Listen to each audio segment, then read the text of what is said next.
Hello everybody, welcome to Sell Me a Movie, a subcategory here on the Cavalier Studios YouTube channel, where I do as a movie enthusiast tell you guys my personal opinion on films that are out in theaters or subscription channels as well. Now, I've said it before and I'll say it again, I do take suggestions, whether if it's in the personal, if you know me outside of this, or if you leave a comment down below. I do like to watch films and tell you guys what I think about it. And I'm saying that mainly because of the fact that I'm telling you guys about a film that was recommended to me. Now, it's a film that I know of, but don't really know. Of course, this film, which is an Accountant, both 1 and 2, are movies that was always a back burner for me. But when it's brought into light to let me know that, hey, you may like this, of course, I had to watch it. So let's go ahead and talk about Accountant 1 and 2. Hello there, and good evening, ladies and gentlemen, and children. So just to give you guys a heads up, this review will kind of be a little bit longer than normal.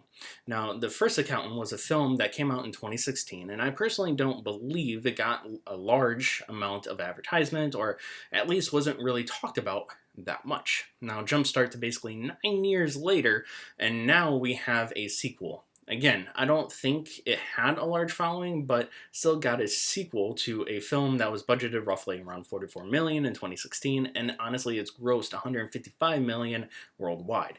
Both were directed by Gavin O'Connor, who's done another Ben Affleck movie called The Way Back, a film about a basketball coach, which the same goes with the writer, Bill, maybe mispronouncing this last name, Dubuque?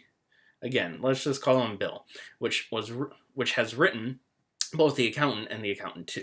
One big difference, though, as far as cast goes, is that the second one doesn't really have the large of known cast list. The first one starred, of course, Ben Affleck as Christian Wolf, Anna Kendrick as Dana Cummings, J.K. Simmons as Ray King, John Bernthal as Brad, Jeffrey Tambor, who is playing Francis Silverberg, John Lithgow playing Lamar Blackburn, and Cynthia, I may be pronouncing this last name incorrectly, Edley Robinson, who's playing Mary Beth Medina. Again, the first one has much more of a great cast lineup.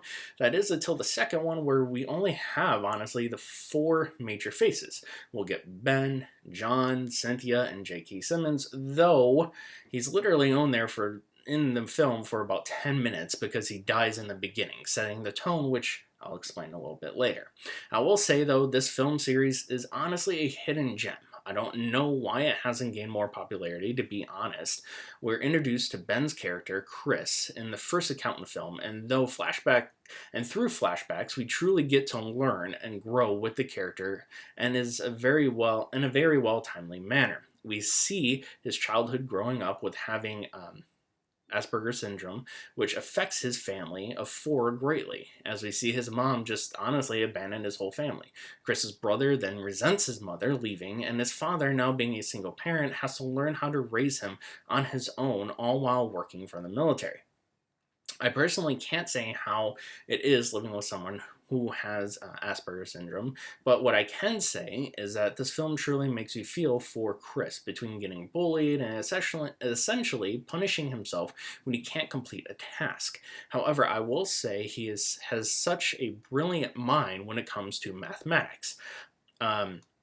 Also, forgot to mention the fact that their father had both Chris and his brother, which you'll end up finding out is John Bernthal's, go through fight training with a martial artist. Also, no, that's not honestly a spoiler, because in the second Accountant 2 trailer, you basically find out that, of course, Chris and John Bernthal's character, they're brothers. So the first Accountant movie, though, is basically finding out Chris and how he's lived his life being an accountant for major drug cartels and crime-ridden bosses, which one of them eventually puts a hint on him. J.K. Simmons and Cynthia's character, though, are federal agents trying to tie together a case which places them in the pathway of Christopher Wolf.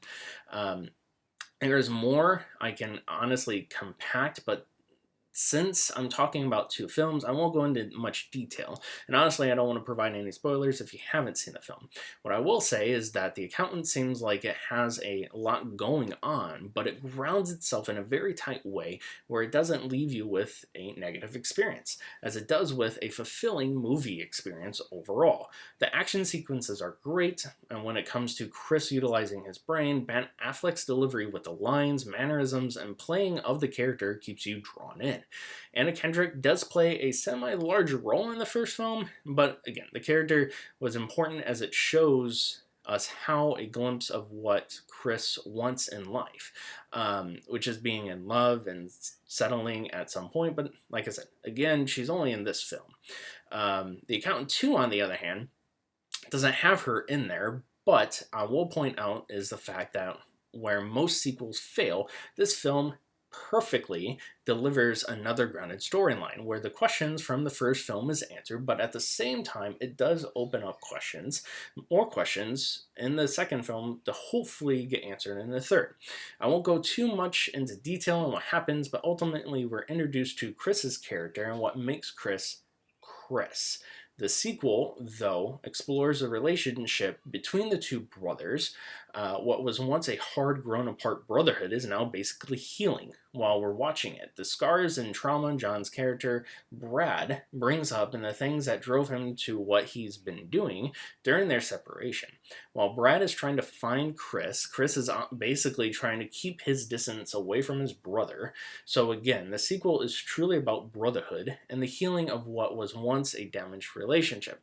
Other than that, though, like I said, in the very beginning, the rest of the plot can be summed up in the fact that J.K. Simmons gets shot in the beginning, with which Mary Beth, played by Cynthia Alday Robinson, has to partner with both Chris and Brad to find out who killed him and why. The action sequences in both films are fantastic, and when the action isn't going, the film still finds a way to draw you in and keep focused, whether if it would be Chris's genius or brothers bantering back and forward. The chemistry between Ben and John is perfect, as well as to the point where it's very much how Ben and Matt Damon worked together back in the 90s and early 2000s. I would highly recommend both movies, especially if you're fans of any of the actors. It's truly not talked about enough, and especially not talked about enough film series. So again, if you guys have seen the film, go ahead and leave a comment down below. If you haven't subscribed yet, please subscribe. Follow us on all social platforms, and we'll see you guys next time for the next review.